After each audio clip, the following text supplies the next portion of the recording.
Buen día, Paulo y Emiliano. ¿Qué tal, doctora? Un gusto, como siempre. Como siempre, doctora, gracias por atendernos. No, al contrario. Bueno, en San Luis, el Gran San Luis, hoy nos encontramos en fase 1 y la pregunta principal es ¿cómo hacemos para denunciar o para resolver conflictos dentro de esta fase y cómo está trabajando el Superior Tribunal?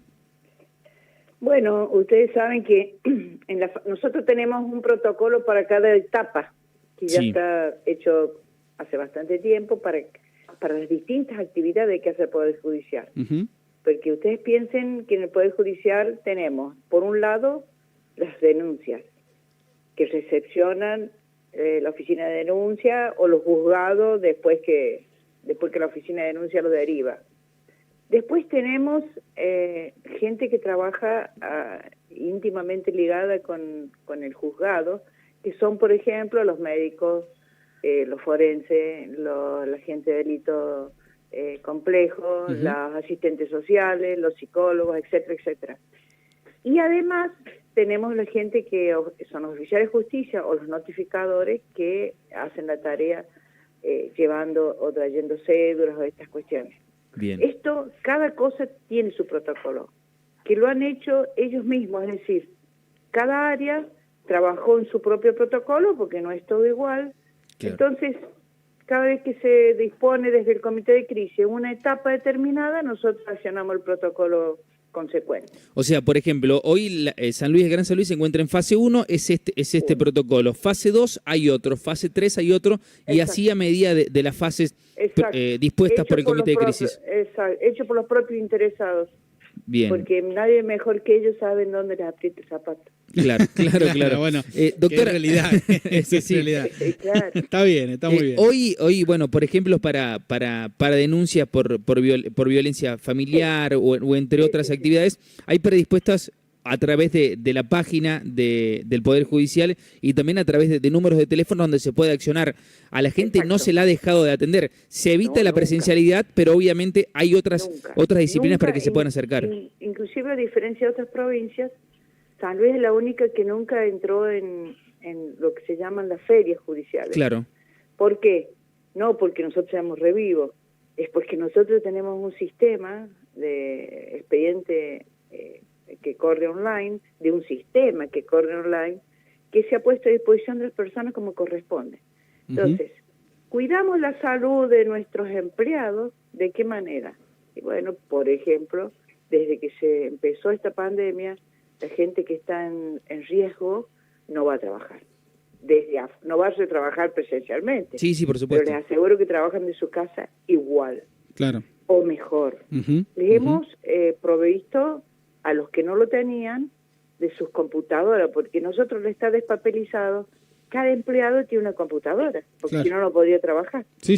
Entonces, cuando esas personas o no tenían, o, por ejemplo, compartían con sus hijos, que a su vez van a la escuela, las computadoras, bueno, entonces nosotros les dotamos, les damos las computadoras esas que corresponde a ellos en calidad de préstamo.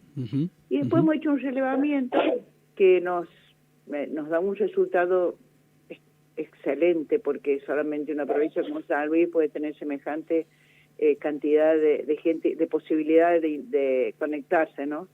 Donde el 1.3 de los empleados no tienen conexión. 1.3. Claro. No es nada. No es nada. Es bajísimo comparado bueno, hay puntos en el país donde ni siquiera han podido... No hablemos de la justicia ni de la educación, ¿no? Ni hablar. Nada. Pero después hay otro detalle. Nosotros hemos comparado en base de datos hemos comparado, por ejemplo, las tareas internas, o sea, decretos, sentencias, etcétera, que hacen los juzgados o que hicieron en abril del 19 con abril del 20, y es mucho más productiva la de abril del 20. Bueno, qué dato importante, ¿no? Qué dato importante. Exacto. Muy importante. El único tema con el que nosotros tenemos que pelear es con el tema de la presencialidad. ¿Por qué?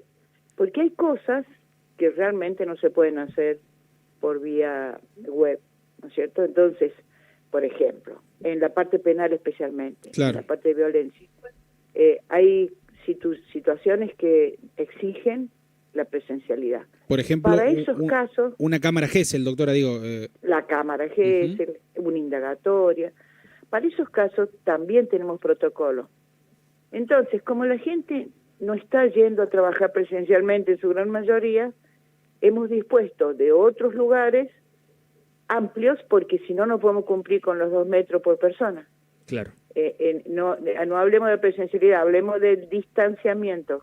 Sí. Entonces, nosotros obligatoriamente hemos dispuesto de otros lugares, por ejemplo, donde se hacían o se hacen, ¿no?, las audiencias de civiles, porque se está oralizando mucho los procesos, que están dispuestas, pero que además se videograban por un sistema, Cisco Web. Entonces ahí se toman las audiencias y además se videograban, mejor que antes. Porque en los lugares normales, o sea, de los propios juzgados, no hay un espacio suficiente para esto. No hay un espacio de acuerdo al protocolo de distanciamiento, le quiero decir. Claro, sí. Doctora, ¿algunas de estas medidas pueden tal vez ser analizadas para que se queden en un futuro? No le quepa ninguna duda.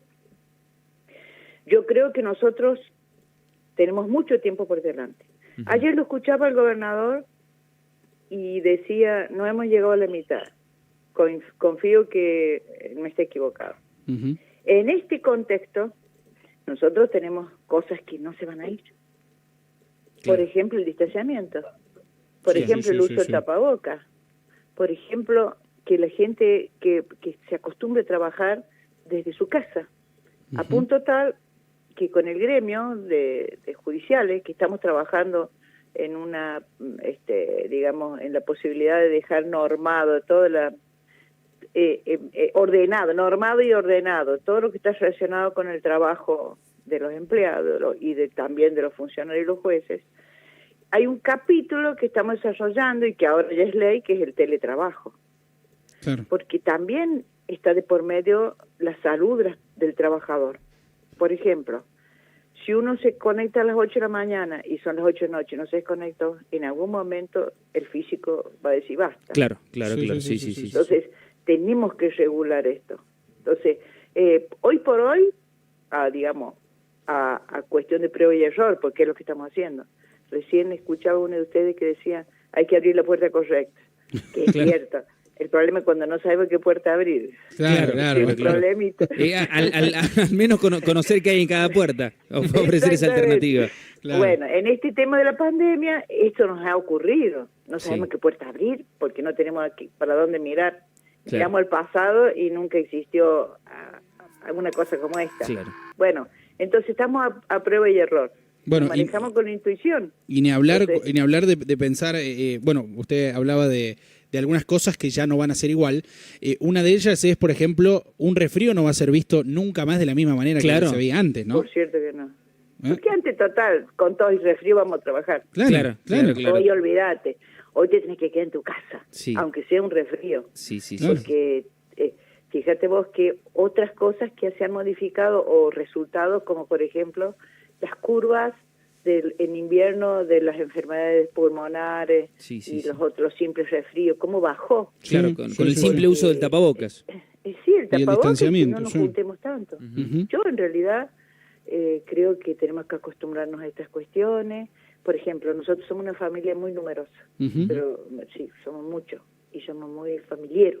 Claro. Bueno, ahora cuando se puede, en esta etapa no, pero cuando se podía, y nos empezamos a juntar por mitades. O sea, el viernes un grupo, el sábado otro grupo, y bueno, ¿qué va a hacer? Sí. Pero nos juntamos, nos vemos. Se va a extrañar la mesa larga de 30 o 40 personas. Se va a extrañar. Se va a extrañar. Y no sabemos, bueno, ya nos hemos ido de tema, pero no sabemos si, ahora ya lo tiro, pues ya nos fuimos de tema, pero digo, no sabemos qué va a pasar para el 24 y el 31 tampoco. Claro. Sí, esa es otra cuestión. Papá Noel debe estar pensando. Sí, me parece que sí.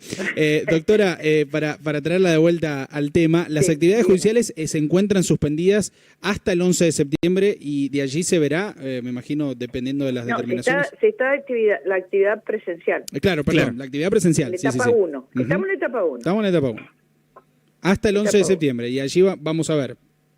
Sí, y supongamos, si pasamos la 3 o la 5, también tenemos protocolo para eso. Bien, Porque le puedo asegurar que aún en la etapa 5 la gente no va a trabajar, porque esa etapa es la del distanciamiento. Claro. No va a trabajar en su totalidad. Sí. Y los jueces se las han amañado muy bien.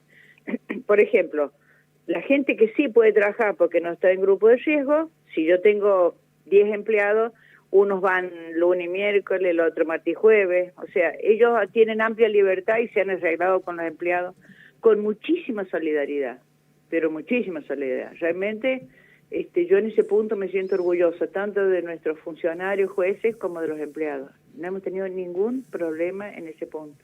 Bien, bueno, eso es muy importante, ¿no? Para ir haciendo balance de lo que ha sido la primera fase 1, allí por marzo, y bueno, y en esta en la que nos encontramos actualmente. Doctora, le queremos agradecer su tiempo, como siempre, y su amabilidad. No, al contrario, ahora me sobra el tiempo. Hasta la próxima, doctora. Gracias, doctora. Chao, hasta luego. Buena jornada.